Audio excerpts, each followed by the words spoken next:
Seja bem-vindo à Forja.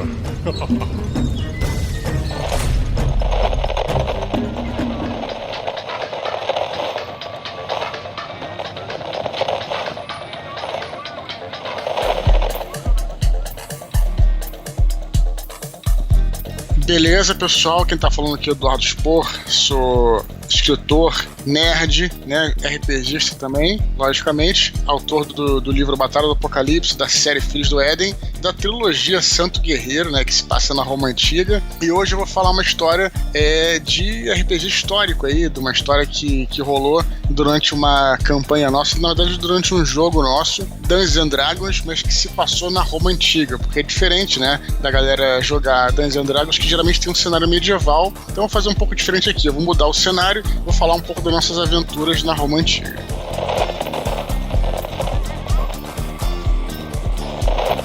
Olá, ouvinte do RPG Next, Feliz Natal e bem-vindos a o Histórias de Mesa, esse programa onde lá em 2020 a gente contou as suas histórias de RPG. Esse foi um ano corrido e infelizmente eu não consegui produzir uma segunda temporada com vocês, mas para não deixar o ano de 2021 passar em branco, eu trouxe aqui um episódio muito especial com ele, que é um autor adorado por muitos de vocês, o Eduardo Spor.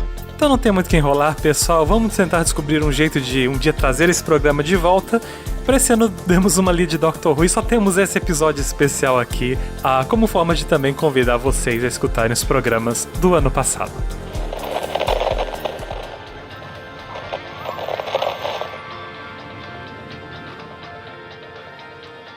Uma produção RPG Next.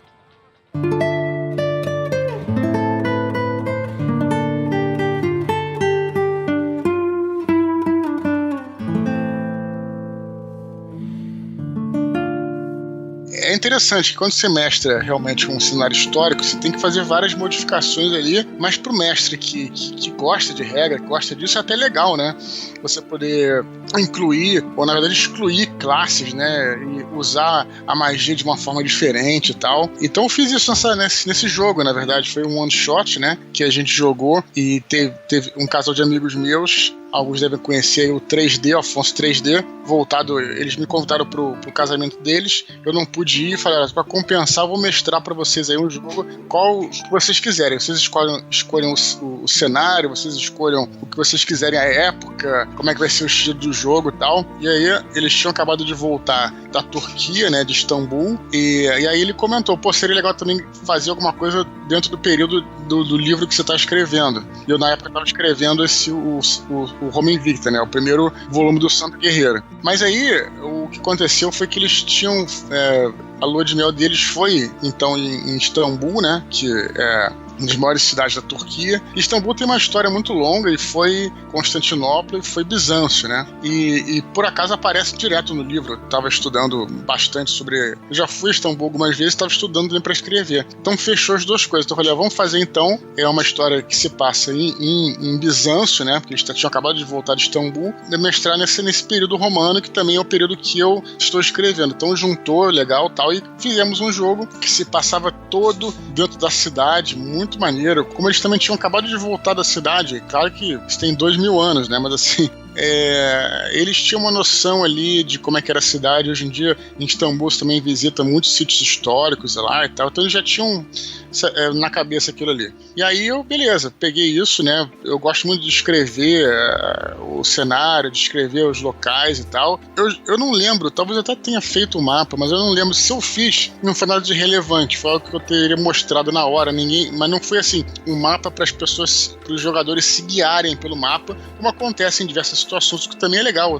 Até gosto também disso, mas eu ainda prefiro esse teatro da mente levado ao extremo. Eu gosto mais disso, né? E aí nós jogamos aí uma aventura que foi toda... Eu poderia fazer, quando a gente fala de Império Romano, a gente pensa, né, uma aventura na fronteira, na Germânia, com os bárbaros, onde vai ter mais guerra, isso. Mas aí beleza, fui receber essa missão de fazer essa aventura, e a aventura se passa toda dentro da cidade, né? Na época chamada, como eu falei, chamava de Bizâncio, na época depois foi Constantinopla, mas nessa época ainda era Bizâncio. Então a aventura toda se passa dentro da cidade, envolve intrigas políticas ali, né? Porque era muito interessante, porque a cidade tinha um prefeito e também tinha um governador.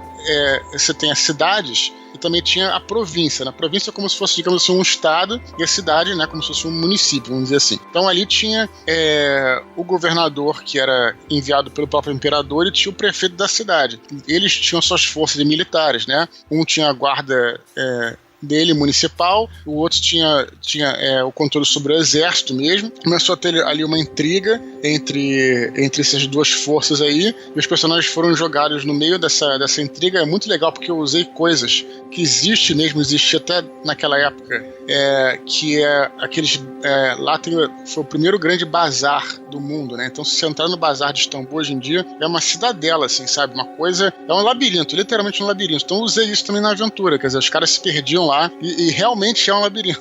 Você vai lá, hoje em dia você tem placas pra você sair, pra você se guiar, mas ainda foram depois com outra dungeon aí, que realmente teve uma dungeon que não tinha monstros, mas trabalhei muito, isso que é legal. Também existe isso no Dungeons and Dragons, né? Uma facilidade que eu acho legal, de novo, não tô nem falando mal disso, é você pegar o manual dos monstros e você tem uma variedade de criaturas ali, né? E aí isso é legal no Dungeons and Dragons, porque você vai sempre colocando criaturas diferentes, com desafios diferentes, não é nem mais fortes ou mais fracas, mas assim, habilidades diferentes que desafia a mente, não só, né, os dados, mas com a mente dos jogadores. Talvez mais, não é difícil, mas desafiador criar uma aventura onde você só tem pessoas comuns, né? E aí, por exemplo, coloquei um cara que era tipo um mago, mas ele não usava magia, ele usava os efeitos, né? Eram proporcionados por poções, né? Por venenos, coisa do tipo assim, que não era magia, mas podia ter um efeito parecido com a magia. Então isso que foi legal,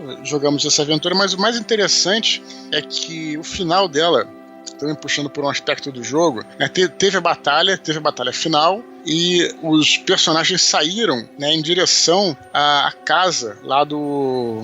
Agora eu não sei quem era o vilão da história, se era o prefeito ou se era o governador. Eu não sei qual era, mas não importa, né? Era o vilão da história. E esse vilão tinha, dentro da casa dele, tinha lá os soldados dele, que se os jogadores enfrentassem, conseguiriam vencê-los, mas ia morrer uns 2 ou 3 ali, porque era um nível de desafio mais ou menos elevado. E aí o que eles fizeram, né? Então, estavam para entrar numa briga. E claro, já tinham lutado também, porque já estavam feridos, também tem isso, eles estavam feridos também. Um dos personagens que controlava era o Thiago Rex, meu irmão, né, que também participa aí dos RPGs do Jovem Nerd e tal. Ele controlava um personagem lá, e aí eles já tinham lutado, mas aí ele tentou convencer, porque o chefe do cara, eu acho que era o prefeito, estava morto já. Mas é lógico que o centurião que estava dentro da casa, ele não acreditava naquilo, né? Não é assim fácil chegar e mostra a cabeça pro cara, e pode até gerar um efeito contrário, né? Tem que convencer a pessoa disso, não é tão fácil, né? Isso aí é uma faísca que, né, muito tênue, pode gerar um problema muito grave, como pode pacificar a situação. Falei, olha só, você tem aqui esses dados e você tem a sua habilidade de carisma, né? Então você vai jogar um dado para saber se você consegue convencer o cara. E ele jogou o dado, tirou um bom número, quer dizer, se ele tivesse um número ruim, a aventura... Quer dizer, então, um resultado de dado, que a gente fala muito em Dungeons & Dragons, tem muitas coisas de luta, de batalha, de combate, mas as pessoas não veem que também os desafios sociais podem resolver uma história inteira, que foi o que aconteceu ali. Se ele não tivesse sido bem sucedido, essa jogada de carisma, a história poderia ser outra. Não vou dizer que seria ruim, de repente, mesmo que tivesse morrido todo mundo, ia ser uma história a ser contada. Poxa, olha só, teve uma batalha que todo mundo morreu e tal. Também é legal, não é uma coisa, assim, ruim para RPG. Mas a vitória deles foi determinada por uma jogada de dado de carisma, no caso. Então eu achei isso diferente, interessante, porque a maioria das aventuras termina em luta, mas essa teve a luta também, não ficou faltando as jogadas de dados de combate, mas também teve o desfecho final foi uma jogada social. Eu acho isso que também as pessoas às vezes negligenciam, acabam deixando pra lá, e que é muito importante a gente usar essas regras, porque, né, o seu personagem não é você. De repente o cara pode ser um cara super tímido e fazer um personagem um carisma alto. Isso é possível. E aí que entram as regras, entendeu? E aí que entram as regras pra dar né, o cara às vezes não é obrigado a saber falar bem, a ser um diplomata, mas o personagem dele e as regras entram aí nesse sentido, né, de transformar a pessoa, né?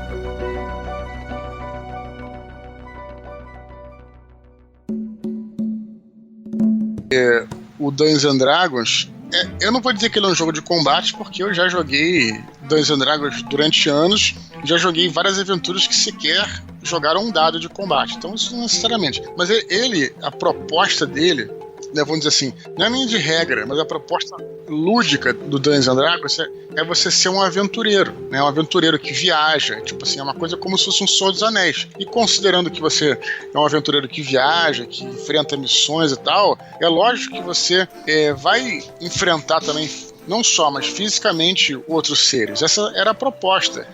As pessoas às vezes criticam, né? Tem muito combate e fala muito sobre o game design em si, as regras, criticando as regras. Mas é claro que você pode modificar, você não precisa ficar nisso só. Mas de qualquer maneira, eu acho que deve existir, não necessariamente um combate, mas é preciso haver, como em qualquer jogo, um desafio, né? Todo jogo, acho que no dicionário, o jogo ele significa um desafio, né? Que você pode ter a possibilidade de perder também, né? E o que é perder?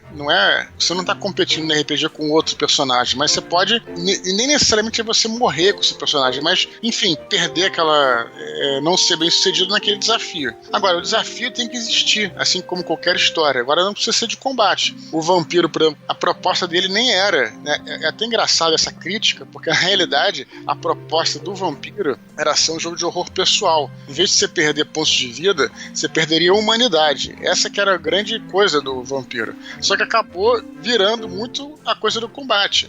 Muitos jogadores lutavam com o vampiro e tal, o que tá tudo bem também. É assim como outros jogos como Call of Cthulhu, lógico, você tem lá os seus pontos de vida, mas o Call of Cthulhu é a perda da sanidade, é outra coisa, entendeu? Então, não necessariamente precisa ser uma coisa de combate, mas acho importante você, no clímax de qualquer história, você enfrentar um desafio, assim como seria na sua vida real, cara. Você está se preparando para uma prova, você vai fazer simulados, né? É quase como se fosse uma história, uma jornada, né? Você vai estudar. Então, todo desafio na nossa vida tem isso. Então o jogo eu acho que também é a mesma coisa, né? Ele precisa ter um ponto que o clímax é um desafio que você pode fracassar, né? De alguma forma. E os dados, eles né, vêm trazer um elemento aleatório, né?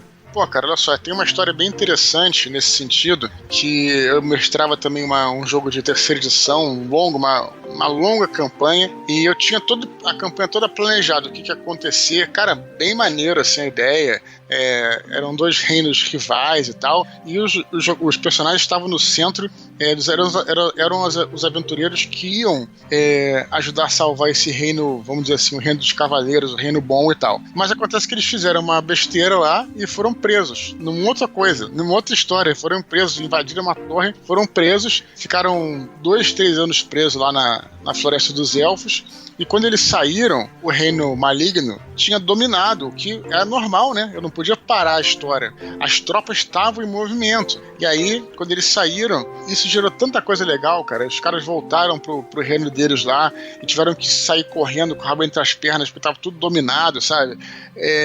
Cara, gerou uma outra coisa bacana também. Então, o RPG é isso, é contação de histórias, né? E é legal o mestre se adaptando também aos fracassos, os sucessos, os caminhos que os jogadores vão percorrer.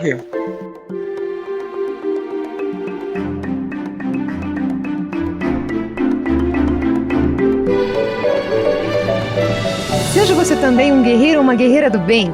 Para saber mais, conheça nossas metas e recompensas na campanha do Padrim em www.padrim.com.br/rpgnext.